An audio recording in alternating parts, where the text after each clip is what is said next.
All right, let's begin with the overview. So this is the reporting timeline for the academic year 22-23. And, we're right around here. If you can see my cursor, we're in May. And the end of year submission window is open, right? You have access to reports, you have access to snapshots. And so if you have data that you've submitted previous to today, the reports and snapshots, the CDD errors, the cert errors, should provide you actionable information that guides your processes going forward. If you have not yet begun your submission, I encourage you to start immediately so that you can make use of all the snapshots. As we know, they're not as timely as we like them. And so that's what we are denoting here with this graph, the end of year submission, the processing of snapshots, and generation of certification errors.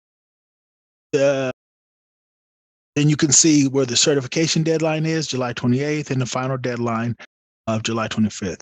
Concurrent with the end of year submission is the cohort processing, right? Remember that the cohort for 9th through 12th grades, right? So if you have secondary education and you have students that graduate high school, you're responsible for showing us the cohort results. That's a ODS, so that's done every night. And it's outside of your snapshot processing. So that's concurrent, okay? Just to emphasize the key dates, the snapshots began on May 8th. So that's the generation of reports and errors. The data submission can always begin in advance of the snapshot. That's something to know going forward. If it's news to you, CalPADS will accept the data at any time. You just don't necessarily see a reflection of that data on reports. Certification deadline is July 28th. This year, like no other, they have emphasized this deadline, right? They would like SELPA approval, but LEA approval is required. The amendment window deadline, again, emphasized this year like no other year. I mean, we've heard it before, but I've never heard it. I've never received the pressure from Martha as we're getting now. The amendment deadline is August 25th. There will be no extensions. Even, we often find that CalPADS isn't performing as well as we like. Sometimes there's known issues. And if you submitted Fall 2 data, you will know we had known issues going into the week of the certification, and they did not extend the deadline past March 10th. I don't think the deadline will be extended past August 25th. Even Jerry, the head of the CalPADS operation office, multiple times has said there will be no extension. So you can expect that to be true this year. So that's the target date. And SELPA approval is needed for end of year 3 and 4. So end of year 3, we collect information on behavioral incidents, student absenteeism, cumulative enrollment counts, counts of homeless students or the homeless program, counts of students reclassified fluent English proficient, and one-year graduates. And so this slide represents the documents that you need to be familiar with. Any submission, but in particular, end of year 3, and I have them here queued up and ready. So one is the CSIS training channel. Every Wednesday there's a Q&A, and the following Wednesday, Marshall's good about getting that produced and recorded. You see it here. The most recent video added, if you go to videos, is here. And then playlists are organized trainings, and they are designed to mirror Bridge. And so CalPADS error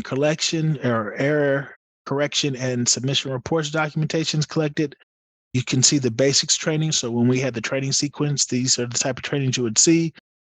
But then you have end of year data population. So if you're new to end of year, you're taking this reporting certification training. If you need more information about CTE, student career technical education, if you need more information about incidents, you have end of year student incident data population. So you have your different videos focused on data population. And then if you're ever wanting to get an early start, you can always go to the previous reporting and certification trainings. While you're not guaranteed to have all the exact same business rules as the previous year, it's seldom that there's a complete 100% overhaul. So a lot of the times, the majority of this information is relevant from year to year.